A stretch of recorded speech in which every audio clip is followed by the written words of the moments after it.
The biggest concerns that residents are raising, and we're here in Blanchardstown in Broadway, which would be an estate that is impacted by the frequency of the drones coming from Blanchardstown shopping centre. They would be concerned about the noise, and also the privacy aspect of it. They're concerned about the frequency of the drones, and also the planning that has or hasn't gone into this.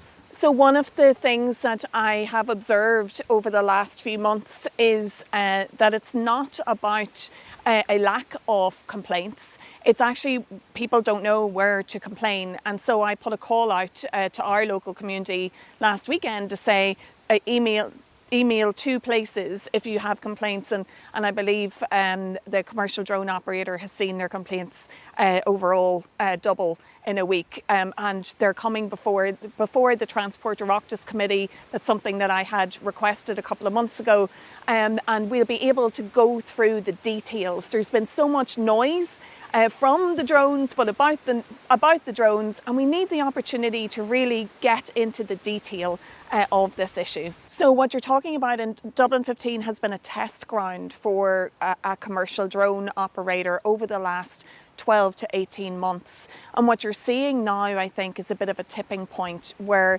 people are aware of the deal that has happened with food delivery companies and the companies' goals for the future. And they're realising that the drones are here to stay, and actually they're probably going to increase. So there are real legitimate concerns from the community in a sector where we're not seeing enough regulation, that this area could become, there could be another M50 in the sky. So at the moment, the regulations are mainly risk-based. They're to do with model specifications, how high they have to fly, the sound for the model, and it is in relation to safety and risk. What is missing is then the link between that and communities, and the impact on communities, and all of the things that communities are used to in relation to planning. They're used to being able to have their say. They're used to more information. They're used to being able to actually complain or know where to complain.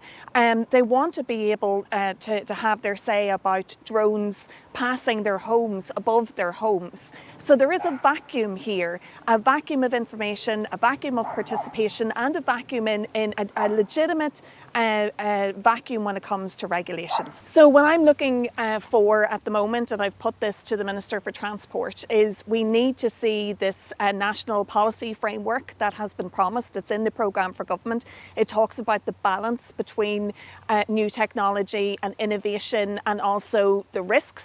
But we need that to turn into responsibilities when it comes to communities. And what I'm really interested in is regulations called use-based that were introduced a couple of years ago in Europe. Only a few countries have really delved into them. Ireland needs to, and it needs to fast. And in order to do that, we need to see the Irish Aviation Authority resourced so that they can deal with that. And we need that to be prioritised, because what that talks about is drone traffic management, about flight paths, schedules, noise, all the things that really impact our community and people living in their homes.